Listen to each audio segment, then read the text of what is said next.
Bueno, buenos días. Hoy estamos comenzando el año y comenzamos con una nueva clase. Estamos iniciando el 2026 con una nueva clase y una de las últimas en la parte de teología. Nos queda esta y otra más.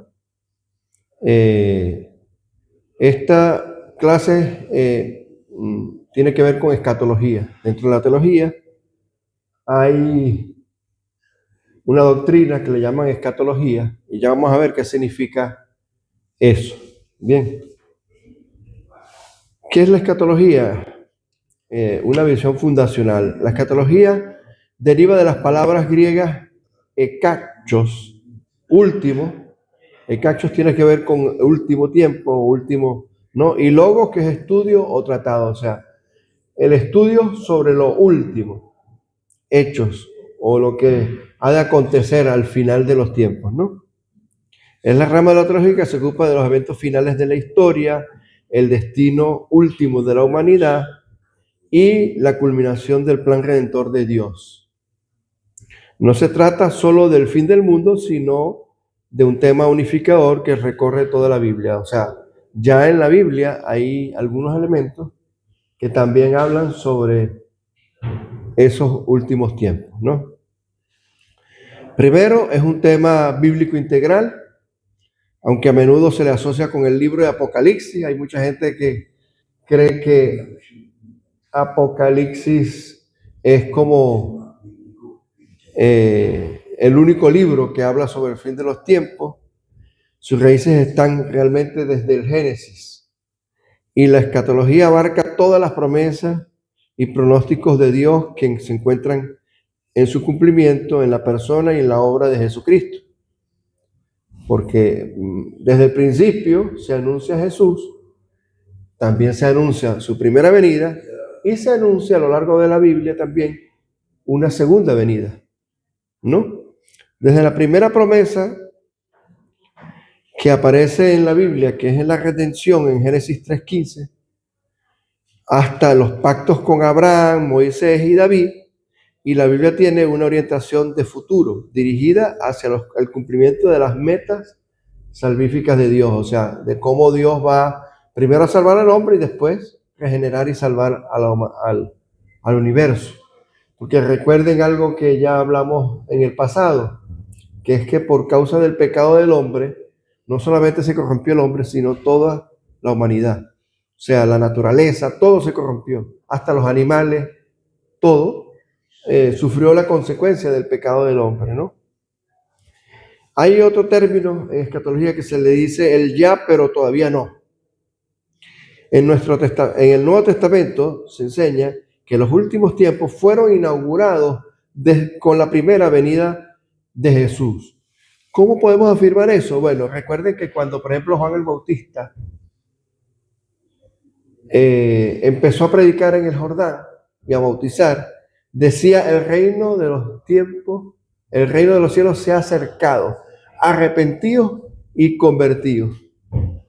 Fíjense que dice que el reino de los cielos se ha acercado. Desde ese tiempo ya Dios empezó a manifestar, porque el mismo término lo dice, el reino de los cielos se ha acercado. ¿Qué significa? Que el reino de los cielos por un tiempo estuvo como alejado de los hombres. Y a partir de que Jesús vino a traer salvación y el sacrificio que iba a ser definitivo, pues definía ese acercamiento. Por eso, tanto como Juan el Bautista como Jesús anunciaban eso. El reino de los cielos se ha acercado, arrepentido. O sea, hay una convocatoria al arrepentimiento y a la conversión, porque el reino de los cielos se había acercado. ¿Cómo se había acercado a la humanidad? Por medio de eso, ¿no? Entonces, ¿cómo? Por su encarnación, por su muerte y por su resurrección, se inició el cumplimiento de las expectativas que anunciaba el Antiguo Testamento. Hebreos 1:2, vamos a leerlo. Hebreos 1:2 Hebreos 1:2. Dice, en estos postreros días, fíjense que ahí Hebreos, la carta de los Hebreos dice, ya, fíjense que Jesús ya había muerto y resucitado, y sin embargo se está refiriendo, el que escribe la carta de los Hebreos, dice, ya le denomina esos postreros días. ¿Nos ha hablado por quién? Por el Hijo, a quien constituyó heredero de todo y por quien asimismo hizo el universo. O sea, ya allí, da a entender que desde el mismo momento en que aparece Jesús, muere Jesús y resucita Jesús, ya se inició los postreros tiempos o los tiempos finales. Después también en Hebreos 9, pero 26, en 9:26, dice, de otra manera le hubiera sido necesario padecer muchas veces desde el principio del mundo, pero ahora en la consumación de los siglos. ¿Cuál es la consumación de los siglos? Pues desde la aparición de Jesús, ¿no? Consumación de los siglos, se presentó una vez y para siempre por el sacrificio de sí mismo para quitar de en medio el pecado. Pero fíjense que utiliza el término consumación de los siglos, o sea que a partir de la aparición de Jesús, su vida ministerial, su predicación, su ministerio, su predicación, su muerte y su resurrección, ya allí estaba pues el reino de los cielos nuevamente acercándose. Como al principio en Génesis, cuando Adán y Eva pues disfrutaban de la presencia de Dios. Él vino para hacer ese cumplimiento también, a restablecer. Por eso Pablo también habla del ministerio de la reconciliación en 1 Corintios capítulo 5. Una reconciliación entre Dios y los hombres, ¿no? Sin embargo, la consumación final de estos eventos aún es futura. ¿Por qué? Porque crea una tensión entre lo que ya se ha cumplido y lo que todavía no. ¿Por qué todavía no? Porque falta una segunda venida de Jesús que aún no se ha realizado por completo. Bien. Bueno, ahora el fundamento bíblico para la escatología. La escatología está presente en toda la Escritura, no solo en Apocalipsis, sino en algunos textos clave. Por ejemplo, en el Antiguo Testamento, todos los capítulos del libro de Daniel, del profeta Daniel, que van desde el 7 al 12, allí hay elementos tanto como de la primera venida como también de la segunda venida de Jesucristo. En esos capítulos, la visión de los reinos, la aparición del Hijo del Hombre, la visión sobre el Hijo del Hombre, todo eso está contenido entre Daniel, capítulo 7, y el capítulo 12. Está ese desarrollo, pues, del cumplimiento profético, tanto de la venida de Jesús en su primera venida, como el anuncio de la segunda venida. En Isaías, en el capítulo 2, en el capítulo 11 y en el capítulo 65, hay promesas del reino de paz y de justicia. Se habla en esos capítulos. Y tiene que ver con tanto de la primera venida como de la segunda venida. Y en Zacarías, capítulo 14, hay una profecía del día del Señor, que es como el juicio final y el reinado eterno de Yahvé, ¿no?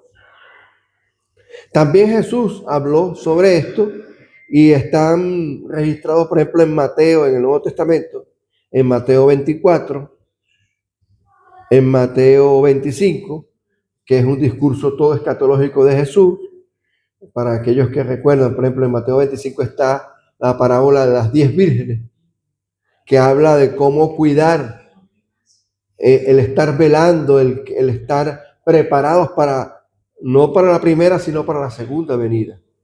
En 1 Tesalonicenses capítulo 4, de versículos 13 al 18, Pablo habla del arrebatamiento, o sea, de cómo los que son de Jesús, los que en la iglesia, cómo va a ser arrebatada, cómo va a resucitar los que estaban en Cristo y también aquellos que están aún vivos en ese tiempo, cómo van a ser arrebatados. Entonces allí está hablando en ese capítulo 4 de Primera de Tesalonicenses sobre el arrebatamiento, que es uno de los sucesos escatológicos que está por suceder, aún no ha sucedido. En Segunda de Tesalonicenses capítulo 2 habla también del fin de los tiempos y el hombre de pecado y el fin. O sea, sobre una figura que todos hemos oído y conocido, que también aparece en Apocalipsis, que es el hombre de pecado o el anticristo, ¿no? Y en Apocalipsis, desde los capítulos 20 al 22, el juicio final, el anuncio de un cielo nuevo y una tierra nueva, ¿no? Aparecen en esos capítulos de Apocalipsis desde el 20 al 22. Entonces, vemos que hay a lo largo de toda la escritura, tanto en el Antiguo Testamento como en el Nuevo Testamento, anuncios escatológicos que tienen que ver con el fin de los tiempos. Ahora, hay eventos claves en la escatología. Vamos a ver cuáles son todos y cada uno, o sea, vamos a anunciar. Existe un consenso general en la escatología protestante sobre la secuencia de los eventos futuros principales, aunque su momento, ahí hay una diferencia, dependiendo del tipo de congregación o de iglesia o de teología que maneje una determinada congregación, hay diferentes puntos de vista sobre estos eventos, pero todos estos eventos son bíblicos, eso sí. O sea, ahí concuerdan todas las iglesias, solo que algunas tienen diferencias en cuanto al tiempo en que van a suceder. Pero lo importante es que esto sí va a suceder. Y son los siguientes eventos. Por ejemplo, el rapto o el arrebatamiento. Es un evento futuro en el que los creyentes vivos serán arrebatados para encontrarse con Cristo en el aire y los creyentes fallecidos serán resucitados. Esto se basa, ya lo vimos, en 1 Tesalonicenses capítulo 4, versículos del 13 al 18 que describe Pablo. El momento en relación con la gran tribulación es un punto de debate central. ¿Qué pasa? Que hay iglesias que hablan de un arrebatamiento antes de la gran tribulación, otros dicen que es en medio de la gran tribulación, y hay otras iglesias o otros teólogos que sostienen que es después de la gran tribulación. Entonces ahí hay diferencias, pero el hecho de que va a haber un arrebatamiento, eso es común a todas las iglesias. O sea, sabemos que va a existir un arrebatamiento. Ahora, que va a ser antes, que va a ser en el medio, eso depende de cómo entendamos los creyentes y quienes dirigen la iglesia, cómo vemos ese evento, ¿no? Yo aquí, en este estudio, no voy a definir ninguna postura. Quiero que lo sepan. O sea, tengo mi punto de vista con respecto a estos eventos, pero no lo voy a dogmatizar. No voy a decir, mira, es como yo digo, yo creo que es así. No. Simplemente voy a exponer los eventos y las posibilidades de su acontecimiento, más no voy a fijar una posición dogmática. Bien. Otra cosa, la gran tribulación. Es otro evento que está anunciado allí. Es un periodo futuro de sufrimiento y de juicio divino, pero sin paralelo en la historia de la humanidad. O sea, es algo que si hoy vemos, por ejemplo, grandes terremotos, grandes sucesos que han, por ejemplo, la Primera y Segunda Guerra Mundial, eventos que han conmocionado al mundo, que pudiéramos decir que, oye, fueron cosas que han sacudido al mundo. Este evento de la Gran Tribulación va a ser aún superior a cualquier evento que haya sucedido hasta la fecha de hoy. O sea, va a ser algo más. ¿Por qué? Porque va a conmocionar no a un país, sino a todas las naciones del mundo. O sea, no va a ser un evento que va a suceder en una región del mundo y el resto de las regiones del mundo van a permanecer ajenas, sino que esto va a ser algo que todo el mundo lo va a padecer, todo. Ningún país o ninguna nación va a estar excepta al sufrimiento de esta gran tribulación, ¿no? A menudo entendido como un lapso de 7 años basado en las profecías que están descritas en el libro de Daniel, específicamente en los capítulos 7 al 9. De 7 al 9 está una visión que tiene Daniel y habla de este periodo, ¿no? También descrito en Apocalipsis 6, 18, vamos un momentico ahí, ese sí lo tengo, vamos a buscarlo en Apocalipsis 6.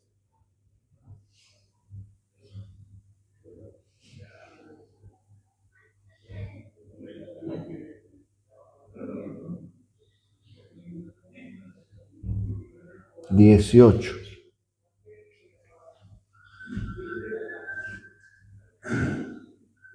Perdón. Estoy diciendo, perdón, el periodo de gran tribulación lo abarca desde Apocalipsis 6, capítulo 6 al 18, no es así. O sea, que está descrita todo este tiempo de gran tribulación entre todos esos capítulos, del 6 al 18. Por eso es que después el juicio va del 20 al 22. Pero todos los eventos que tienen que ver con gran tribulación están descritos desde el 6 al 18. Bien, la segunda venida de Cristo, que es otro evento que está por suceder, que no ha acontecido, pero que está por acontecer. Es un evento futuro. Es el regreso literal, visible y glorioso de Jesús a la tierra para derrotar a sus enemigos y establecer su reino. Es distinto al rapto y se describe en pasajes como Mateo 24, aquí sí, versículos del 29 al, vamos un momentico a Mateo 24.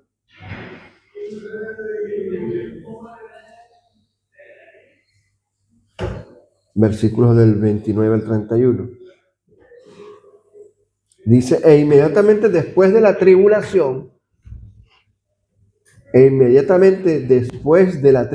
de aquellos días, el sol se oscurecerá y la luna no dará su resplandor y las estrellas caerán del cielo y las potencias de los cielos serán conmovidas. Entonces aparecerá la señal del Hijo del Hombre en el cielo y entonces lamentarán todas las tribus de la tierra o todas las naciones, vamos a entender así, todas las tribus de la tierra, y verán al Hijo del Hombre viniendo sobre las nubes del cielo con poder y gran gloria. Y dice el versículo 31, y enviará a sus ángeles con gran voz de trompeta y juntará a sus escogidos, aquí está hablando del arrebatamiento, de los cuatro vientos desde un extremo del cielo hasta el otro.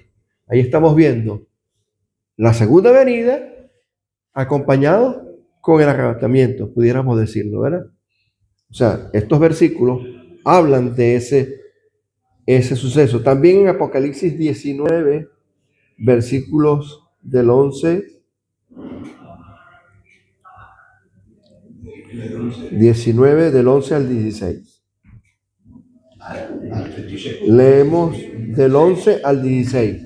Entonces vi el cielo abierto y he aquí un caballo blanco y el que lo montaba se llamaba Fiel y Verdadero y con justicia juzga y pelea. Sus ojos eran como llama de fuego y había en su cabeza muchas diademas y tenía un nombre escrito que ninguno conocía sino él mismo, y estaba vestido de una ropa teñida en sangre y su nombre es el Verbo de Dios. Y los ejércitos celestiales vestidos de lino finísimo, blanco y limpio, le seguían en caballos blancos. De su boca sale una espada aguda para herir con ella a las naciones, y él las regirá con vara de hierro, y él pisa el lagar del vino del furor y de la ira de Dios Todopoderoso, y en su vestidura y en su muslo tiene escrito este nombre: Rey de Reyes, Señor de Señores. Amén. Eso es lo que aparece también anunciado allí en la segunda venida. Es lo que aparece descrito aquí en Apocalipsis 19, del 11 al 16. Después está otro evento clave que es el milenio,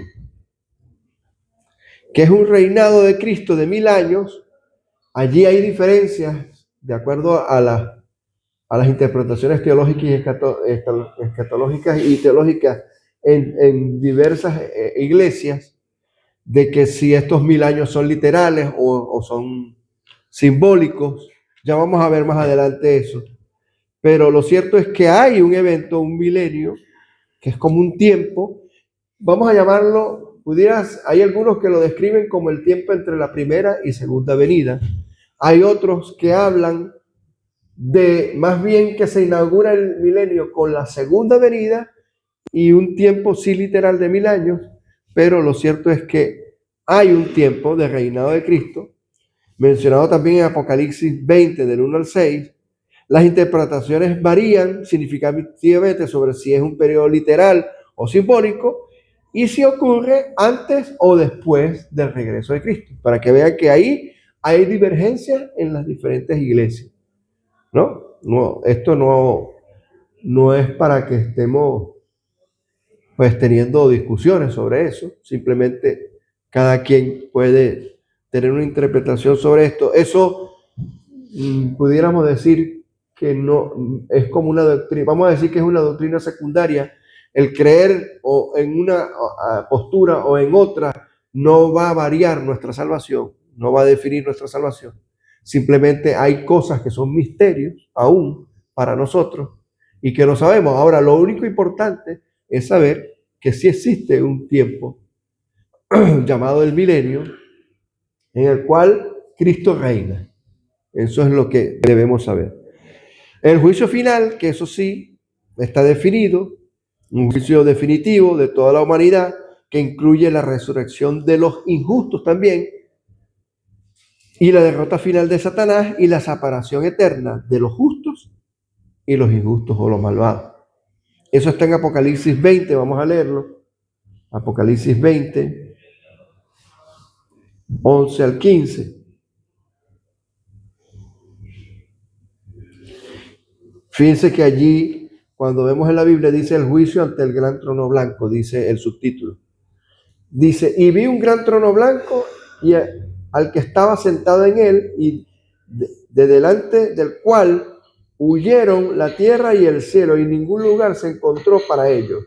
Y vi a los muertos, grandes y pequeños, de pie ante Dios. Y los libros fueron abiertos, y otro libro fue abierto, el cual es el libro de la vida. Y fueron juzgados los muertos por las cosas que estaban escritas en los libros, según sus obras. Y el mar entregó a los muertos que había en él, y la muerte y el Hades entregaron a los muertos que había en ellos, y fueron juzgados cada uno según sus obras. Y la muerte y el Hades fueron lanzados al lago de fuego. Esta es la muerte segunda. Y el que no se halló inscrito en el libro de la vida fue lanzado también al lago de fuego. O sea, ahí está hablando de aquellos que de verdad no creyeron en Jesús, que no fueron sellados por el Espíritu Santo, que no nacieron de nuevo, ¿verdad? Que esos sí van a ser lanzados al fuego, al lago de fuego.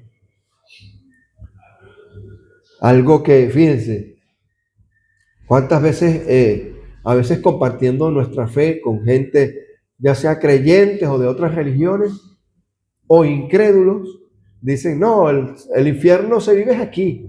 Aquí es el infierno, en la tierra se padece el infierno, las cosas que nosotros padecemos, las dificultades, eso ya es el infierno. No. Ahí se ve que sí hay un destino definitivo para aquellos que no creen, ¿no? Y que deberíamos temer por esas cosas, ¿no? Y tener también, sentir, así como lo tiene Dios, nosotros también sentir sentimiento de misericordia por aquellos que todavía desconocen estas cosas y son incrédulos frente a esta verdad, ¿no? Bueno, luego tenemos el estado eterno. ¿Qué es eso? Bueno, la vida eterna, ya en presencia del Señor. Es la condición final y eterna de la existencia que implica un cielo nuevo y una tierra nueva, descritos en Apocalipsis 21. Vamos a Apocalipsis 21, versículo 1, y dice, y vi un cielo nuevo y una tierra nueva, porque el primer cielo y la primera tierra pasaron. O sea, que va a haber como una destrucción y vamos a decirlo así, de lo que hoy conocemos como universo y tierra, va a haber una destrucción y va a ser regenerada la tierra y el cielo, ¿no? Y el mar, fíjense, y hay un punto, ¿no?, que va a suceder allí. Y el mar ya no existía más. O sea, en esa nueva tierra no va a haber mar. Un elemento que para nosotros es importante, ¿no? No va a haber mar, o sea, va a ser una tierra completa, como quizás fue en el principio, ¿no? Cuando Adán y Eva estaban en el jardín del Edén, ¿no? Bien, Entonces, donde los creyentes moran en la presencia de Dios y los incrédulos, en ese momento van a estar, ¿qué? Enfrentando una separación eterna de la presencia de Dios. ¿Dónde? Ya lo sabemos, en el infierno. Bien. Ahora, como les dije, en las iglesias cristianas hay diversas escuelas de interpretación o líneas teológicas de interpretación de todos los eventos. Sobre el milenio, fíjense que hablé de varios. Aquí, ya va, vamos a los eventos de los cuales describimos antes fue el rapto, la gran tribulación, la segunda venida, el milenio, el juicio final y el estado eterno. Estamos hablando de 6 tipos de eventos, ¿no? Sobre el milenio hay diversas escuelas de interpretación. Yo voy a enunciar las que existen. Y, bueno, usted dirá, yo me siento más identificado porque quizás usted ya tiene una línea o una postura frente a eso, solo que quizás no sabe el nombre de lo que se le ha dado como interpretación al milenio.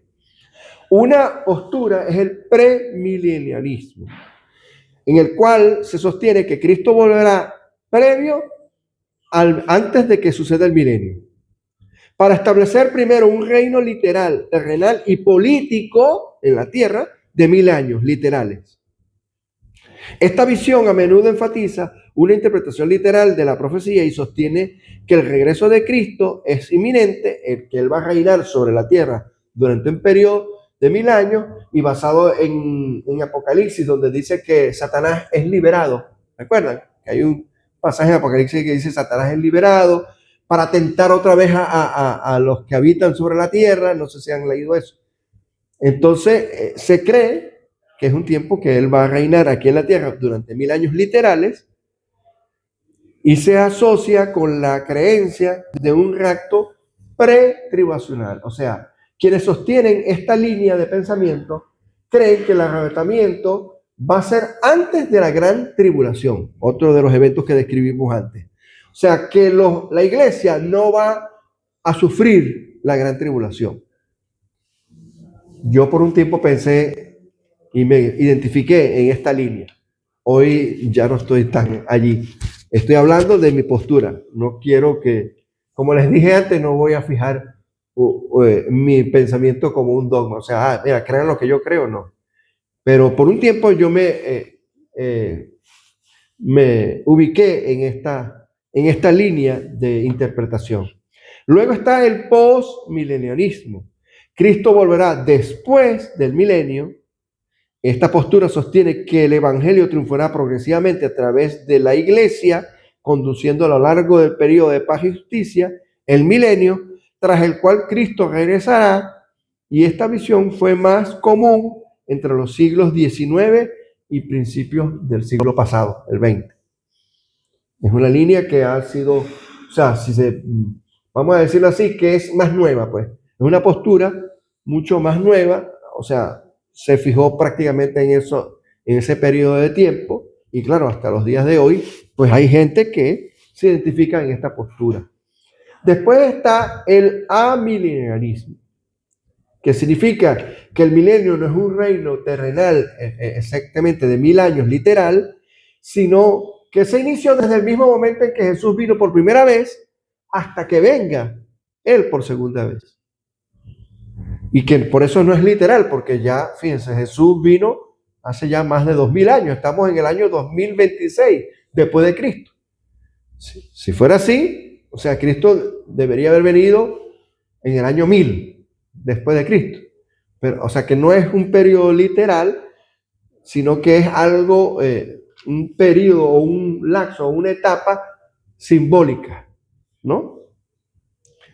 Los 1000 años de Apocalipsis 20 se interpretan como un símbolo de la era actual de la iglesia, donde Cristo reina. Esta postura dice que Cristo está reinando en la iglesia. ¿Por qué? No reina en la iglesia. Yo aquí me siento sí identificado un poco, porque Él reina. Él reina sobre aquellos que son hoy creyentes y en la iglesia, donde Cristo reina desde el cielo y la influencia de Satanás está restringida. Esta visión interpreta muchas profecías del fin de manera simbólica, o como ya cumplidas en la primera venida de Cristo, o a través de eventos que han sucedido a lo largo del desarrollo de la iglesia. Bien, ahí les he puesto las tres posturas que existen, ¿no? Con respecto a lo que es el periodo llamado el milenio. Comparación teológica resumida sobre esto. Déjame ver el tiempo. Bueno, me quedan unos minutos todavía. Vamos a seguir aquí.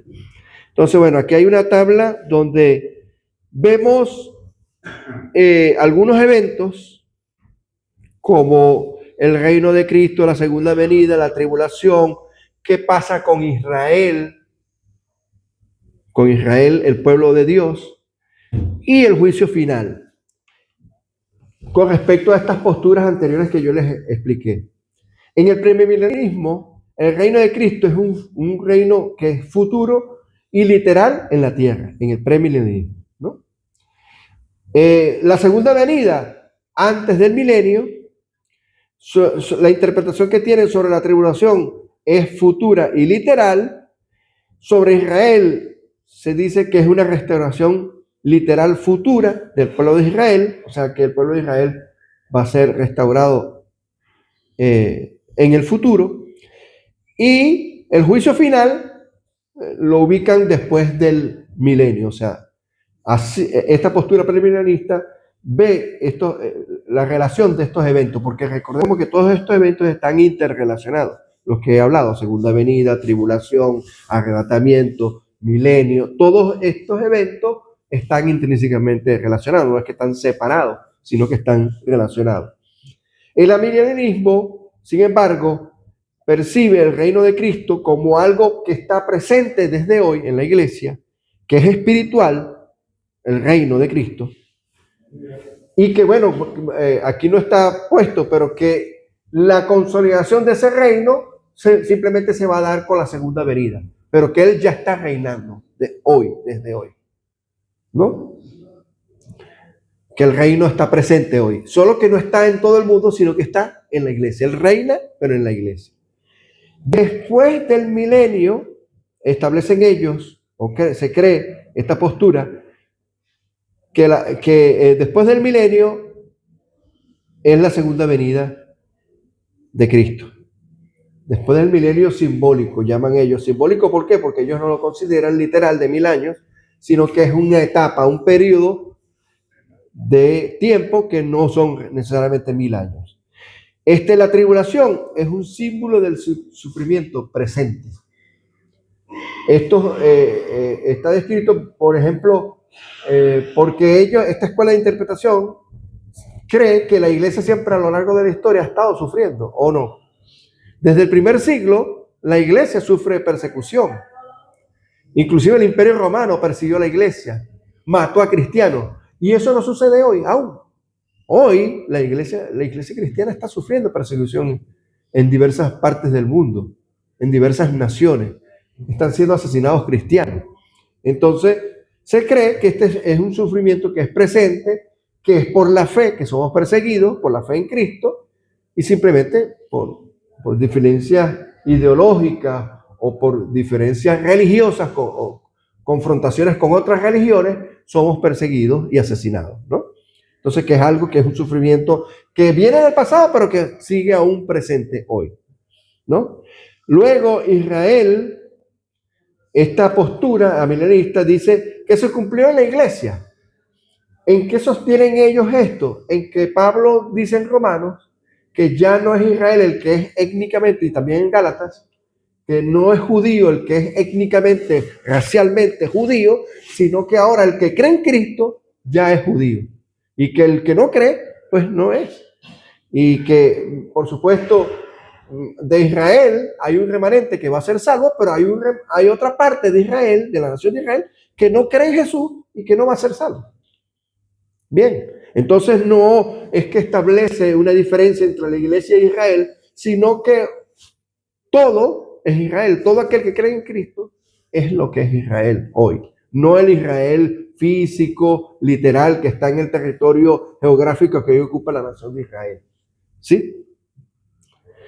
Y coincide, con respecto al juicio final, dice que coincide inmediatamente la segunda venida. O sea, que apenas es la segunda venida, inmediatamente se ejecuta el juicio final. Ellos conciben eso como un evento en un mismo instante, ¿no? La segunda venida y el juicio final de Dios. El postmilenarismo, que es la otra postura, establece el reino de Cristo como un reino que es a futuro, que también es espiritual, pero que también es cultural, o sea, que se va a manifestar en la tierra, ¿no? Cultural porque se va a manifestar en la tierra por un determinado tiempo. La segunda venida, ellos lo consideran que es después del triunfo del Evangelio, después que el Evangelio ha sido predicado por la iglesia a todas las naciones, y ellos consideran que la tribulación va a ser parcial o pasada. La ubican como parcial o ya pasada. Israel, el Israel, o lo que tiene que ver con la nación de Israel, es algo que está espiritualizado.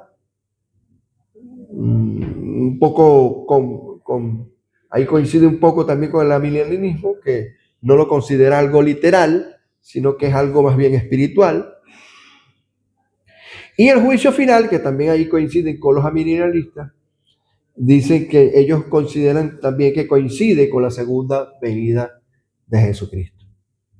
En ese punto coinciden tanto amilenialistas como postmilenialistas, ¿no? Voy a dejarlo hasta aquí por hoy, pero vamos a seguir la semana que viene. Todavía nos quedan unas cuantas diapositivas. Si lo que hemos visto hasta ahora hay alguna duda, alguna pregunta que hacer, pues pueden realizarla. Si quieren hacer alguna pregunta o alguna duda sobre lo que hemos visto hasta ahora de escatología.